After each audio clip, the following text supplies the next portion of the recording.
Jésus déclare qu'il est la lumière du monde. Jean 8, 12, je suis la lumière du monde. Il est notre lumière, si nous le suivons. Il nous accorde la lumière de la vie. Au chapitre 1 de l'évangile de Jean, nous lisons « En elle était la vie, et la vie était la lumière des hommes ». Jean 1, 4. La vie était la lumière procède de la vie. Sans lumière, nous ne pouvons voir spirituellement, nous ne voyons les choses de Dieu que par la lumière de cette vie qui nous éclaire, si elle nous gouverne, car elle est là pour que nous le suivions. Si nous vivons indépendamment de Christ, nous n'avons pas de lumière. Sa vie éclaire uniquement si nous vivons pour le Fils. Cette lumière, cette intelligence sont dans la vie. Voir avec les yeux de cette vie, afin de voir Christ par une révélation du Saint-Esprit. En Christ, l'homme naturel, c'est-à-dire tout ce qui est par nature, est exclu. En Christ, il n'y a que Christ. Si nous sommes en Christ, nous apprendrons chaque jour ce que cela signifie être en lui. Nous ne pouvons rien connaître ni de nous-mêmes ni de Christ à moins de demeurer en lui par la foi. En demeurant en Christ, notre vie, c'est sa vie qui nous enseigne. Elle véhicule en nous tout ce qu'il est en lui. Et ce n'est que par sa vie que nous possédons l'expérience que Christ est notre paix, notre repos, notre joie.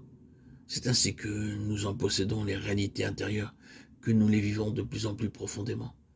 En d'autres termes, nous n'avons pas seulement des mots que nous connaissons de façon objective, mais nous en possédons intérieurement les valeurs, nous les vivons. Elles sont en nous, plantées dans sa vie qui coule en nous. Vivre en lui et par lui passe tout d'abord par vivre pour Christ. Cela signifie l'abandon de tout notre être à Christ. Seul le profond besoin de vivre pour lui, par amour pour lui, permet à l'esprit de faire couler cette vie dans les sarments que nous sommes. C'est par elle que nous voyons progressivement les valeurs et les richesses infinies que nous possédons en Christ. Ainsi, par notre nouvelle naissance, nous sommes participants de sa vie par laquelle nous avons la lumière. Il est le bon berger, Jean 10, 11. Le bon berger prend soin de son troupeau. Il le nourrit, il le conduit.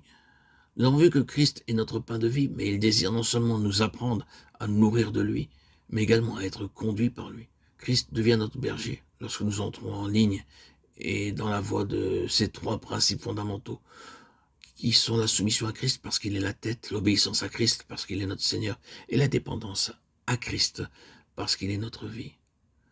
Notre grand privilège est d'être conduit par lui. Le roi David fut capable de paître et conduire le peuple d'Israël parce qu'il a appris à être conduit par le Seigneur lui-même. Ce qu'il apprenait sous la conduite sûre de la main de Dieu, il l'enseignait au peuple. Christ est l'objet de toute notre éducation. Tout ce qu'il a déclaré n'était pas pour lui, mais pour vous et moi. Dans l'évangile de Jean, le Seigneur énonce quelques lois qui régissaient et gouvernaient sa marche. Il savait qu'en venant en nous par le Saint-Esprit, sa vie nous ferait entrer dans l'expérience de ses lois. Aussi déclare-t-il, le Fils ne peut rien faire de lui-même, Jean 5, 19. Je ne puis rien faire de moi-même, Jean 5, 30. Ceci montre son absolue dépendance et obéissance au Père. De même, il nous faut reconnaître l'absolue souveraineté, seigneurie de Christ. Alors que nous plaçons sous son autorité, nous permettons à l'Esprit de nous apprendre cette conduite et cette marche par l'Esprit en demeurant en lui. L'une des grandes leçons quand nous apprenons la marche par l'Esprit est celle de discerner la vie en nous, en ce qu'elle nous dit, quand elle nous approuve ou désapprouve. Savoir ce que dit la vie est l'une des marques de la maturité spirituelle. Si le Seigneur est dans une chose considérée, la vie suscitera de l'ouverture dans notre esprit.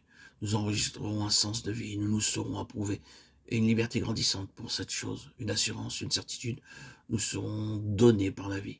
Un sens de complète approbation attestera que c'est la pensée de Dieu, et par le Saint-Esprit, le témoignage sera en nous pour affirmer que c'est la volonté de Dieu. C'est là un aspect de l'expérience de sa vie quand Christ est notre berger. Il nous conduit de son cœur intègre et de ses mains intelligentes. Psaume 118, 112.